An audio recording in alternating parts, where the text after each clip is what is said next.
자, 하나님 말씀 열왕기상 22장 1절부터 28절까지 말씀 보시겠습니다. 열왕기상 22장 1절부터 28절. 구약성경 555쪽에 있습니다. 열왕기상 22장 1절부터 28절까지 한 절씩 교독해서 읽고 마지막 절은 합독하겠습니다. 아람과 이스라엘 사이에 전쟁이 없이 3년을 지냈더라.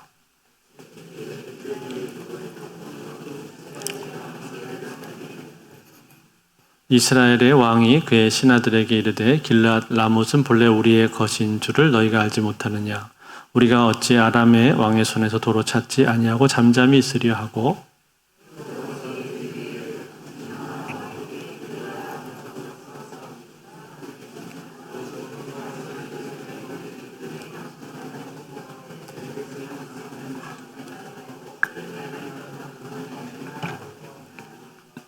여호사밧이 또 이스라엘의 왕에게 이르되 청하건대 먼저 여호와의 말씀이 어떠하신지 물어보소서.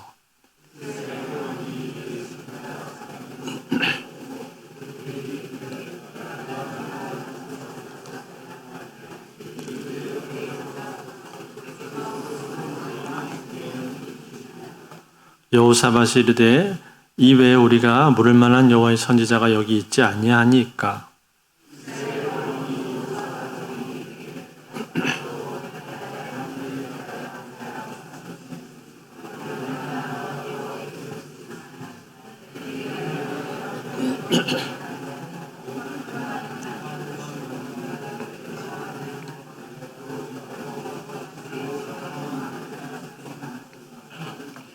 이스라엘의 왕이 한 내시를 불러 이르되 이물라의 아들 미가야를 속히 오게 하라 하니라.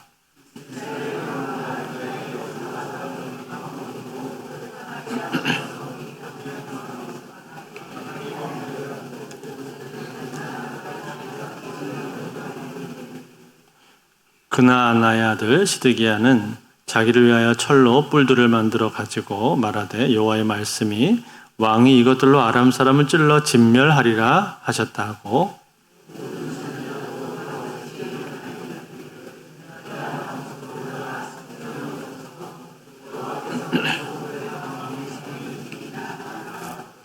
미가야를 부르러 간 사신이 일러 이르되 선지자들의 말이 하나같이 왕에게 길하게 하니 청하건대 당신의 말도 그들 중 한 사람의 말처럼 길하게 하소서.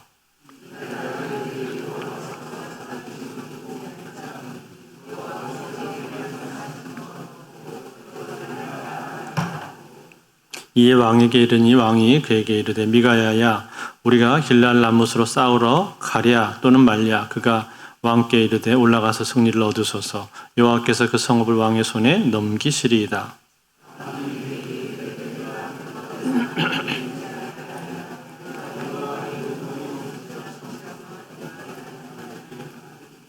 그가 이르되 내가 보니 온 이스라엘이 목자 없는 양같이 산에 흩어졌는데 여호와의 말씀이 무리에게 주인이 없으니 각각 평안히 자기 집으로 돌아갈 것이니라 하셨나이다.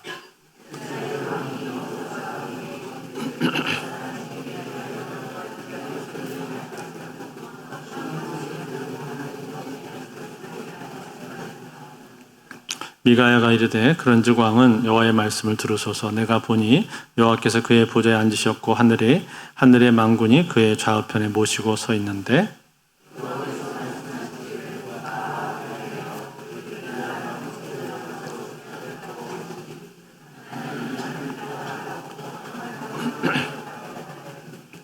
한 영이 나와 여호와 앞에 서서 말하되 내가 그를 꾀겠나이다.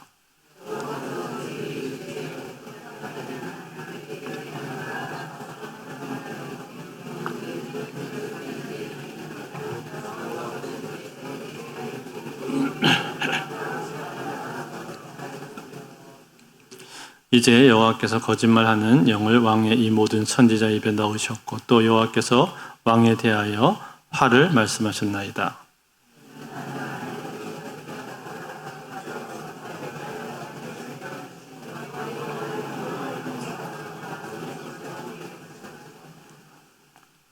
미가야가 이르되 내가 골방에 들어가서 숨는 그날에 보리라.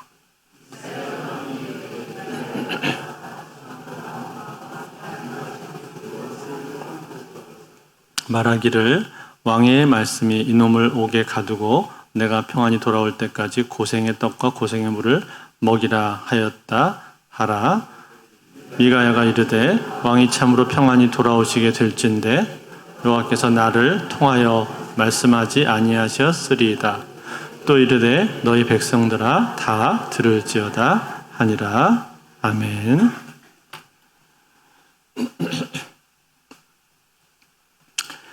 지난 시간에 아합이 엘리야 선지자의 메시지를 듣고 회개하는 모습을 우리가 봤습니다. 그는 나봇의 포도원을 강제로 빼앗을 정도로 악인 중에 악인이었었는데 그러한 악인조차도 하나님 앞에 회개하면 하나님께서는 그 악인을 받아주시고 용서해 주신다라는 것을 우리가 살펴봤죠.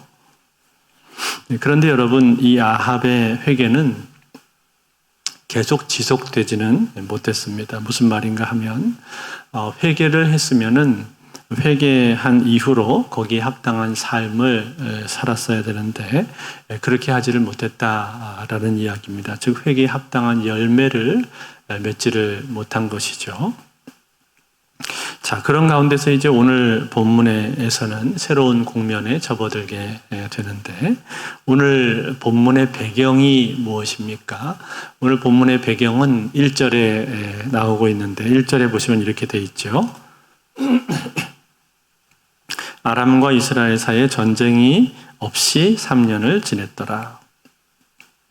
아람 왕 베나닷이 전에 이스라엘을 쳐들어 왔었는데 그때 아합이 전쟁을 해서 이 아벡 전투에서 승리를 했었습니다. 그런데 그때 하나님께서 그들을 다 죽이라고 말씀하셨는데 그들을 죽이지 않고 적장인 베나닷을 살려두었죠. 그리고는 베나닷과 약조를 맺고 그를 풀어주었는데 그때 그 이후로 3년 동안은 이제 아람이 이스라엘을 침공하지를 않았다라는 이야기입니다. 또 당시에는 한참 아수르가 세력을 키워가고 있었던 중이었기 때문에 아람도 역시 아수르를 견제하고 경계하느라고 다른 나라들을 침공할 만한 여유가 없었습니다. 그래서 평화롭게 3년의 시간이 흘렀다라고 그렇게 말씀해주고 있는 거예요. 자, 그런데 그때 이스라엘 왕 아합, 이 아합에게 누가 찾아오게 됩니까? 여호사밧이 찾아오게 되죠. 여호사밧은 유다의 왕이었습니다. 남유다 왕 여호사밧인데 이 사람이 왜 북이스라엘의 왕을 만나러 오게 되었을까요? 그것은 아마도 유다와 이스라엘 사이에 우호적인 관계가 성립되어 있었던 것 같습니다. 본래 남유다와 북이스라엘은 그렇게 사이가 썩 좋은 편이 아닌데 서로 대체로 적대적인 관계를 유지를 했었습니다. 그런데 이 당시에는 동쪽에 아수르가 계속 성장을 하고 있었기 때문에 그 주변에 여러 나라들이 서로 영합을 하고 또 동맹을 맺는 분위기가 형성이 되었었던 것이죠. 그런 가운데서 북이스라엘도 남유다하고 서로 우호적인 관계를 맺게 되었던 것 같습니다. 더군다나 그 당시에 이 두 나라 사이에 어떤 일이 있었냐면 아합의 딸이었던 아달랴, 이 아달랴하고 그 다음에 여호사밧의 아들이었던 여호람이 서로 결혼을 했습니다. 정략 결혼한 거죠. 이렇게 정략 결혼까지 했기 때문에 남유다와 북이스라엘의 관계가 지금 가까워질 수밖에 없었다 이 말이에요. 자, 그런 가운데서 이제 남유다 왕인 여호사밧이 아합을 찾아왔습니다. 그때 아합이 한 가지 제안을 이 여호사밧에게 하게 되죠. 그 제안이 뭡니까? 오늘 3절에 나오는데 이렇게 돼 있어요. 이스라엘의 왕이 그의 신하들에게 이르되 길르앗 라못은 본래 우리의 것인 줄을 너희가 알지 못하느냐? 우리가 어찌 아람의 왕의 손에서 도로 찾지 아니하고 잠잠히 있으리요 하고. 자, 지금 이 얘기는 이 아합 왕이 자기 신하들한테 하고 있는 얘기입니다. 그런데 이 자리에 여호사밧 왕, 남유다 왕 여호사밧도 같이 와서 이 얘기를 지금 듣고 있는 것이죠. 내용이 뭐였어요? 길르앗 라못에 대한 얘기였습니다. 길르앗 라못은 본래 우리 땅이었다라는 거죠. 여러분, 길르앗 라못이 어디인가요? 요단강 동편에 있는 지역입니다. 도피성이 있었던 곳인데, 요단 동쪽에 원래 도피성이 3개가 있었는데 그 중에 하나고, 레위인들이 거기에는 살고 있었습니다. 또 그 토질로 보자면 어떤 곳이었냐면 고원지대로서 골짜기마다 물이 굉장히 많고, 또 포도 농사, 올리브 농사 이런 것들이 잘 되었던 비옥한 땅이었습니다. 그래서 이 지역은 또 경계선상에 있었기 때문에 자주 분쟁이 발생을 했던 땅이었어요. 그런데 이 땅을 누구에게 빼앗겼었냐면 아람 왕 베나닷 1세에게 이 땅을 빼앗겼었습니다. 그런데 그 이후로 베나닷 2세가 전쟁에서 아합 왕에게 졌단 말이죠. 지고 나서 여기를 도로 우리 아버지 때 빼앗은 땅을 돌려주겠다라고 그렇게 약조를 했는데, 아마 그 약조를 해놓고는 약조를 제대로 이행을 하지를 않았던 것 같습니다. 그래서 지금 아합 왕이 그 땅은 우리 땅이니까 찾으러 가자, 그렇게 말을 하고 있는 것이죠. 그래서 지금 이 제안을 말하면서 이 제안을 누구에게 하냐면 유다 왕 여호사밧에게 이 제안을 지금 하고 있는 거예요. 그러니까 여호사밧이 이 말을 듣고는 뭐라고 대답을 합니까? 4절을 볼까요? 4절 한번 우리 같이 읽어보겠습니다. 같이 읽습니다. 시작. 여호사밧에게 이르되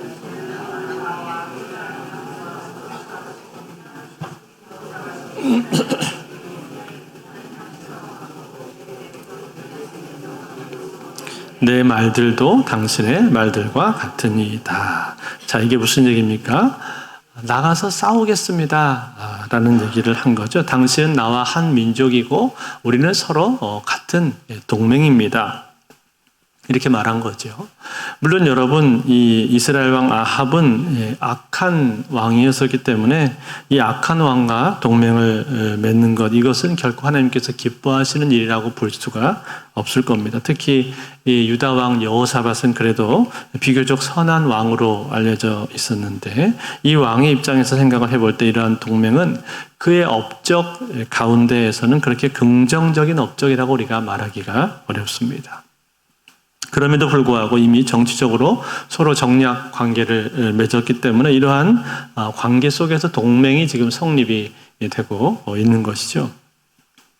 자, 이렇게 해서 이제 함께 출정을 하겠다라고 그렇게 말을 했는데, 그런데 여러분, 이 상황 가운데서 이 유다왕 여호사밧, 이 여호사밧이 한 가지 긍정적인 면모를 오늘 본문 가운데서 보여주고 있습니다. 그것은 무엇입니까? 그것은 바로 일에 대해서 하나님께 물어보자 라는 얘기를 하고 있는 거죠. 5절에 보시면 이렇게 되어 있습니다. 여호사밧이 또 이스라엘의 왕에게 이르되 청하건대 먼저 여호와의 말씀이 어떠하신지 물어보소서. 무슨 말이에요? 하나님께서 이 전쟁에 대해서 어떻게 생각을 하시는지를 알고 싶다라는 얘기죠. 과연 하나님이 이 전쟁을 기뻐하시는지, 하나님의 뜻인지 아닌지 좀 물어봤으면 좋겠습니다. 누구 물어볼 사람이 있으면 좀 물어봤으면 좋겠습니다 라고 이 여호사밧이 말을 한 겁니다. 그래서 아합이 어떻게 해요? 선지자들을 불러오는데 선지자 400명을 불러왔죠. 그래서 400명한테 물어봤는데 그들의 대답이 뭐였습니까? 하나같이 왕이여 올라가소서. 주께서 그 성읍을 당신에게 주실 것입니다. 넘겨주실 것입니다. 그러면서 올라가라. 다 이렇게 얘기를 했단 말이에요. 긍정적으로 대답을 했어요. 여러분, 여기 나오는 이 400명의 선지자들이 누구인가에 대해서 어떤 사람들은 이 사람들이 아마 과거 갈멜산에서 엘리야와의 영적인 싸움에서 죽게 된 그 바알 선지자들을 제외한 나머지 아세라 선지자들이었을 것이다라고 보는 사람들도 있습니다. 그렇지만 아세라 선지자라고 단정을 짓기에는 이 본문 가운데 여호와 하나님이라는 말이 너무나 많이 나오죠. 그래서 여러분, 이 사람들은 어떤 사람들인가 하니 겉으로는 여호와 하나님을 섬긴다고 말을 하지만 실제로는 하나님을 믿는 신앙이 제대로 박혀져 있지 않은 그런 어용 선지자들이다, 그렇게 볼 수가 있습니다. 즉 이들은 왕실에 붙어서 왕실의 눈치를 보면서 언제든지 이 왕의 정책에 동조하는 그러한 무리들이었던 것이죠. 다시 말해서 이 왕권의 무한한 확대를 뒤에서 이념적으로 뒷받침을 해주는 그런 자문위원이다. 왕실 자문위원과 같은 역할을 하는 거짓 선지자들이었습니다. 거짓 선지자들. 그러니까 이들의 대답은 뭡니까? 항상 예스예요. 예스. 왕이 하고자 하는 일이 있으면 거기에 대해서는 항상 예스, 하나님의 뜻입니다라고 말을 해주는 그런 사람들이었단 말이에요. 그러니까 무려 400명이나 되는 사람들이 있었음에도 불구하고 그들의 대답이 하나같이 똑같이 이렇게 나오게 되었던 거죠. 자, 그런데 여러분, 이러한 가운데서 이 분위기를 여호사밧이 간파를 한 것 같습니다. 아마 이들이 하나같이 똑같이 입을 맞춰서 대답하는 그 모습을 보면서 뭔가 이상하다, 미심쩍게 생각을 했는지, 이 여호사밧이 뭔가 이상하다고 이제 느꼈는지, 여기서 아합에게 다른 선지자는 없습니까? 라는 질문을 던지죠. 7절에 나옵니다. 7절에 여호사밧이 이르되 이 외에 우리가 들을 만한 여호와의 선지자가 여기 있지 아니하니까. 무슨 말이에요? 이 외에 이렇게 말했잖아요. 이 사람들 말고 딴 사람들 없습니까? 이 사람들은 뭔가 좀 이상하게 지금 보인다는 거예요. 로봇처럼 보이고 공산당처럼 똑같이 어떻게 그렇게 대답이 하나같이 똑같을 수가 있는가, 그런 생각을 아마 한 거죠. 너무 아부성 발언하는 것처럼 그렇게 보이니까 다른 선지자 없습니까? 이 사람 말고, 이런 사람들 말고 다른 사람 없습니까? 라고 그렇게 질문을 합니다. 그러니까 아합이 뭐라고 대답합니까? 있기는 있는데 어때요? 그 사람은 늘 나한테 좋은 얘기를 해주지를 않습니다. 항상 나에게 나쁜 얘기만 하고 듣기 싫은 얘기만 하는 그런 선지자가 한 명 있습니다. 그러니까 그 말을 듣고 여호사밧 왕이 뭐라고 합니까? 왕은 그런 말을 하지 마옵소서. 무슨 말이에요? 왕이여, 하나님의 말씀은 듣기 싫든 좋든 그것이 중요한 것이 아니라 그것과 상관없이 하나님의 말씀은 그 자체로 중요한 것입니다. 하나님의 말씀은 그 말씀 그대로 우리가 꼭 들어야 되는 겁니다. 일종의 책망과 같은 말을 지금 이제 여호사밧이 살짝 한 거죠.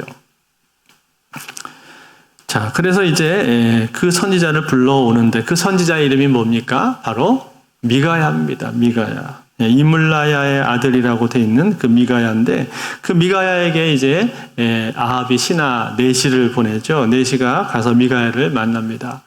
가서 뭐라고 얘기를 하는가 하니 오늘 13절에 보니까 이렇게 말을 해요. 미가야를 부르러 간 사신이 일러 이르되 선지자들의 말이 하나같이 왕에게 길하게 하니 청하건대 당신의 말도 그들 중 한 사람의 말처럼 길하게 하소서. 무슨 말이에요? 길한 얘기만 하라, 이렇게 얘기죠. 좋은 얘기만 하라는 얘기죠. 그러니까 미가야가 뭐라고 대답합니까? 하나님께서 나에게 주시는 그 말씀을 나는 할 것입니다. 하나님이 나에게 길한 얘기를 하면 내가 길한 얘기를 할 것이고, 하나님이 나에게 흉한 말씀을 하시면 나는 흉한 말을 할 수밖에 없습니다. 이렇게 대답을 한 거죠. 그런가 하면 한편 그 당시 그때 왕실에서는 어떤 일이 일어나고 있었습니까? 왕실에서는 이제 거짓 선지자들이 잔뜩 모여서 거기에서 이제 아합 왕과 여호사밧 왕을 앞에 두고 그 앞에 서서 전쟁 분위기를 한창 돋구고 있었습니다. 그래서 그 중에 한 사람이었던 시드기야라는 거짓 선지자는 자기 머리 위에 철 가지고 뿔을 길게 만들어 가지고 그 뿔을 가지고 막 사람 찌르는 신용을 막 하면서 올라가소서, 아람 왕을 하나님께서 당신에게 붙였습니다. 이러면서 일종의 행동 예언이라고 말하죠.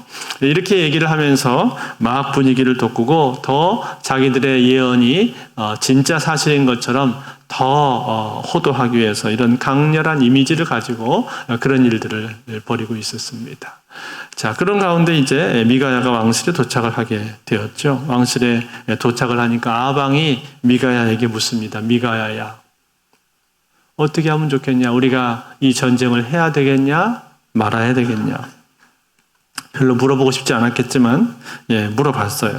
근데 미가야가 뭐라고 대답을 합니까? 전혀 예상 밖의 대답을 해버립니다. 왕은 올라가소서, 여호와께서 그 성읍을 왕의 손에 넘기시리이다. 예상 밖의 대답이 튀어나오게 된 거예요. 왕이 깜짝 놀랐습니다. 진짜? 진짜야? 뭔 소리야? 진짜야? 이렇게 재차 물으니까 미가야가 뭐라고 했을까요? 어차피 당신은 하나님의 뜻과 상관없이 올라갈 거 아닙니까? 내가 무슨 말을 하든 당신은 당신 뜻대로 행할 것 아닙니까? 그러니까 나한테 물을 필요가 뭐가 있습니까? 여기 선지자들이 다 올라가라고 말하고 있는데 올라가시오. 그렇게 말을 한 것과 똑같아요. 이러면서 이 미가야가 진짜 하나님의 뜻을 알려주지를 않죠. 오히려 뭔가 빈정거리는 듯한 투로 지금 올라가라 그렇게 말씀을 했단 말이에요. 하나님께서 도와주실 거다 이렇게 말했단 말이에요. 그러니까 아합이 어떡합니까? 오히려 여기에 대해서 더 불안한 마음이 생겼는지 이제는 반대로 사실대로 말해 이러면서 막 다그칩니다. 사실대로 말을 해 막 이러니까 어떻게 해요? 오히려 어쩌면 이걸 노렸는지도 모르겠습니다. 이 미가야가. 그러니까 사실대로 말을 해주죠. 그게 17절인데 같이 한번 읽겠습니다. 17절을 같이 읽습니다. 시작. 그가 이르되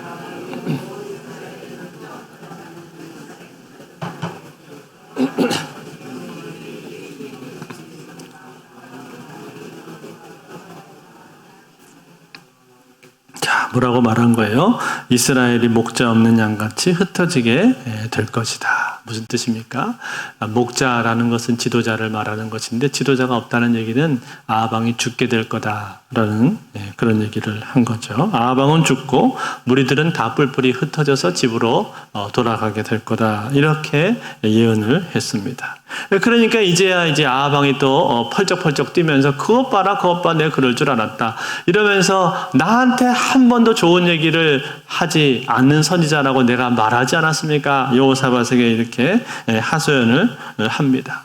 그러니까 미가야가 하나님께서 거짓말하는 영을 거짓 선지자들에게 심어주신다고 하셨습니다. 그리고 그 거짓 선지자들의 거짓말하는 영에 의해서 당신은 죽게 될 겁니다. 그러니까 시드기야 거짓 선지자가 뭐라고 합니까? 어떻게 합니까? 미가야의 뺨을 때리죠. 뺨을 때리면서 나에게 있었던 하나님의 영이 언제 너한테 갔냐? 뻔뻔스럽게도 그런 말을 하게 됩니다. 그리고 이제 아합은 어떻게 하죠? 결국은 이 미가야를 감옥에다가 집어 넣어버립니다. 사랑하는 성도 여러분, 오늘 이 내용, 오늘 우리가 읽은 이 내용들인데 이 내용은요. 양쪽에 있는 선지자들, 이 양쪽에 있는 선지자들의 메시지를 듣고 있는 내용인데 이 내용을 여러분 한번 잘 생각을 해보시기를 바랍니다. 이것을 통해서 오늘 우리에게 주시고자 하시는 메시지가 무엇입니까? 여러분 이 아합을 보십시오. 아합이 지금 무엇을 듣고 있습니까? 아합은요 자기가 듣고 싶은 것을 듣고 있습니다. 즉 자기의 생각, 자기의 마음속에 가지고 있었던 계획, 그것과 부합되는 내용만을 그는 지금 듣고 있는 거예요. 자기 생각과 자기 마음을 지지해주고 뒷받침해주는 그런 내용만을 이 사람은 듣고 싶어 합니다. 다른 내용들은 듣고 싶지가 않습니다. 그러니 여러분 그 선지자들이 다 어떻게 되는 거예요? 어용 선지자들이 될 수밖에 없는 것이죠. 즉 하나님께서 뭐라고 말씀하시는가 여기에 대해서 관심이 없습니다. 오직 어디에만 관심이 있어요? 왕이 무엇을 원하는가? 왕이 무슨 소리를 듣고 싶어 하는가? 거기에만 관심이 있고 하나님의 뜻이 무엇인지 하나님께서 뭐라고 말씀하시는지 거기에 대해서는 관심이 전혀 없단 말이에요. 결국 어떻게 되겠습니까? 이 아합이라는 이 사람, 이 왕을 향해서는 하나님의 뜻을 전해줄 만한 사람이 아무도 없게 된다는 거예요. 오직 한 사람 유일하게 하나님의 뜻을 전해줄 수 있는 선지자가 미가야 한 사람이 있었는데 그 사람마저도 옥에다가 가두어 버리고 이제 아무도 이 아합에게 하나님의 뜻을 제대로 전달해줄 만한 선지자가 없는 것이죠. 이것이 오늘 이 이스라엘 왕이 우리에게 보여주고 있는 모습입니다. 결국 어떻게 되겠습니까? 이 이스라엘 왕 아합은 하나님 음성을 들을 수가 없는 것입니다. 하나님께서 무엇을 원하시는지, 하나님께서 무엇을 기뻐하시는지, 하나님의 뜻이 무엇인지 여기에 대해서 그 사람은 들을 수가 없다는 거예요. 왜요? 들을 귀가 닫혔기 때문에. 아합은 들을 귀가 없는 거예요. 귀가 닫혀 있는 거예요. 귀가 닫혀 있으니까 하나님의 음성을 그는 들을 수가 없는 거예요. 그러니 오직 그에게는 무슨 소리만 들리게 되겠습니까? 자기 내면의 소리만 듣게 되는 거죠. 자기 마음속에 있는 내면의 소리, 자기 마음속에 있는 욕망의 소리만 그는 계속 들을 수밖에 없는 거예요. 다시 말해서 그 마음속의 소리, 욕망의 소리가 너무 크기 때문에 다른 소리가 들려오지 않는단 말이에요. 하나님의 음성을 들어야 되는데, 하나님의 소리가 들려야 되는데, 자기 내면의 소리가 너무 크니까, 자기 욕망의 소리가 너무 크니까 하나님의 소리가 도무지 자기의 귀에 들려오지 않고 있는 거예요. 이것이 오늘 아합입니다. 사랑하는 성도 여러분, 오늘 우리는 이 아합을 보면서 내 모습은 어떤가 하는 것을 우리는 생각을 해봐야 될 줄로 압니다. 나는 어떻습니까? 나는 하나님을 향한 나의 귀가 열려 있습니까? 하나님의 음성이 내 귀에 들리고 있습니까? 하나님의 음성보다 내 마음의 소리, 내면의 소리가 너무 크면 하나님의 음성은 잘 들리지 않습니다. 마음속에 있는 욕망이 너무나 크면은 욕망에 그냥 끌려가게 될 수밖에 없다 이 말이에요. 욕망 소리가 너무 크니까 내 욕망에 따라가게 되는 것이고, 하나님의 음성은 제대로 들리지가 않습니다. 그런 사람이 성경에 또 있었습니다. 누굽니까? 바로 발람이었죠. 발람 그 사람은 선지자였었지만 그 사람 역시 자기 내면의 소리가 너무나 컸습니다. 발람은요, 돈에 대한 욕심을 많이 가지고 있었어요. 돈을 많이 갖고 싶었습니다. 그래서 그 돈에 대한 마음 때문에 하나님 음성이 제대로 들리지가 않았습니다. 그래서 유혹을 받게 되었고, 결국 어떻게 됩니까? 그 유혹으로 말미암아 발람은 비참한 결말을 맞이하고 말았죠. 이처럼 여러분, 우리가 하나님의 음성을 듣지 못할 때 내 마음의 소리, 내 마음의 욕망의 소리에 끌려 다니게 되면은 우리의 삶을 아름답게 살아갈 수가 없다는 거예요. 우리의 인생을 온전하게 살 수가 없는 겁니다. 그러므로 사랑하는 성도들, 오늘 우리는 이 아합을 보면서 우리 스스로 반면교사로 삼고, 그러면서 나의 귀를 열고 하나님의 음성을 들으실 수 있기를 바랍니다. 하나님이 나한테 뭐라고 말씀을 하고 계신지, 하나님의 뜻이 무엇인지 그것을 듣기 위해서 나의 귀를 쫑긋 세우고 나의 주파수를 하나님께 맞추고, 하나님의 그 음성이 무엇인지 거기에 집중하실 수 있기를 바랍니다. 그러기 위해서 여러분, 나의 내면의 소리를 좀 내려놓으십시오. 내 마음속에 있는 욕망의 소리를 조금 내려놓으십시오. 내가 하고 싶은 대로 하고 싶은 마음, 그냥 해버리지 뭐 하는 그런 마음, 그런 마음들을 하나님 앞에 내려놓으시고, 그리고 하나님의 음성을 듣기 위해서 나의 영적인 주파수를 하나님께 맞추시기 바랍니다. 그리고 조용히 하나님 앞에 나오셔서 나의 귀를 여십시오. 하나님이시여, 하나님의 음성을 듣기 원합니다. 나를 향하신 하나님 뜻이 무엇입니까? 그것을 물으시고 내 마음의 내면의 소리, 욕망의 소리를 잠깐 내려놓으시고, 그리고 그 음성을 듣기를 바랍니다. 그러기 위해서 조용히 하나님 앞에 나와서 내 귀를 열고 그 음성을 들으실 수 있기를 바랍니다. 그러면 그 음성을 우리가 듣게 되면은 하나님의 인도하심을 우리는 받게 될 것이고, 하나님의 인도하심을 받는 인생은 그 인생이 가장 복된 삶이 될 줄로 믿습니다. 이 은혜가 오늘도 저와 여러분의 삶에 함께 하시기를 주의 이름으로 축원드립니다.